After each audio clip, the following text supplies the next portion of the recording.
Well, folks, welcome to my next video. VanCampinWoody, my little buddy Nebo. We're getting ready to take off here, leaving Saddle Mountain BLM here outside of Tonopah and heading to our next camp. So bear with us, see where we get to, what we get into, and we'll catch y'all on the other side.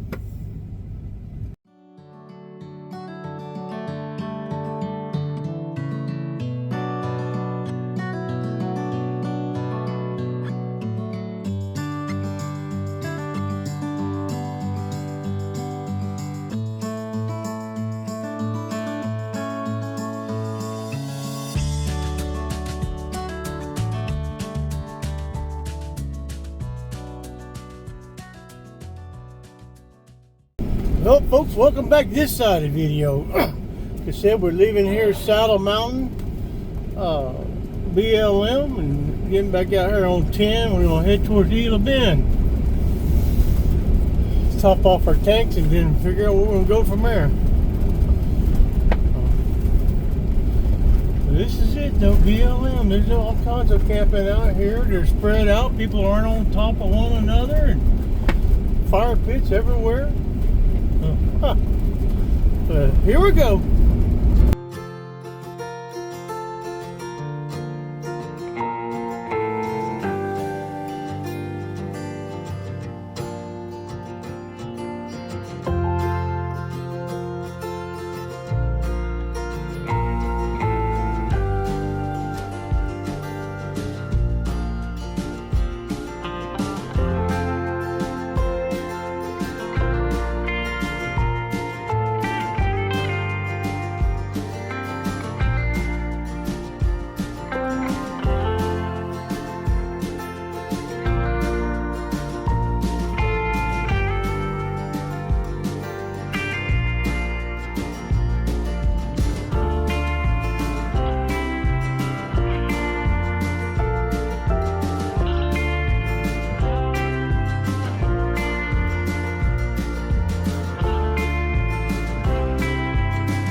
Hey folks, welcome back to this side of the video. We have made it here to Pilot Knob, just across the California line, outside of Winter Haven, California.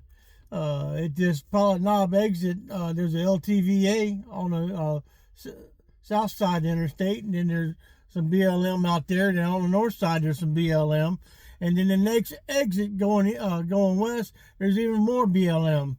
And other than the trains that you hear coming in, going through, you kind of get used to it. But also that second exit, it takes you up to the American Girl Mine, where I think they're going to have Van Aid here in a week or two. So, but we're going to wrap it up here and probably spend a week and a half here before I head back to Florida, because that's going to be my next destination. And the trucker blood will kick in, and I'll get on across boogity across there. So, but it's a nice area. I'm out here with the girls still, and just having a good time, relaxing, and there's not really much to report on what's going on. I haven't really decided how I'm going to show what else I'm going to do. What I do when I'm not driving, or when I'm not, when I'm sitting around. But I'll put link GPS coordinates to this area here around Pilot Knob, so if y'all want to go check it out. But anyways, if you continue on even further west, you go into Hopeville, California. That's where the hot springs are at. And then El Centro is over there, and then Slab City's over there. I'm not going that far east or west. This is far enough. I'm not going to pay the high gas prices over here in California. So, it is almost $1.50 cheaper over in Yuma than it is over here. So, at that Pilot Knob exit, there is a Chevron that does have propane. They have a dump station, and so I did get my propane filled up there. It wasn't too bad. Both tanks for $28, and my little 5-gallon tanks. I got 2 of them. I appreciate you, Wayne, for giving them the tanks to me, and I've been exchanging them until I got them filled up. So one was completely empty, the one I used for my heat, for my little buddy heater, and then the other one was probably about half empty, and I've been cooking with it since October. So I really didn't use much propane for cooking at all, so I can deal with that. But we stocked up, we got our food here, and it's just this is how I do things. I'm kind of staying away from the crowds. Like I told y'all before, it's just not really my scene, and I do enjoy peace and serenity, and I do enjoy talking to the ladies, and having a good old nomadic time with them, and so. But we're gonna wrap it up here. So for now, y'all stay safe, stay healthy, keep smiling, treat one another like you want to be treated yourself. We'll catch y'all on the other side.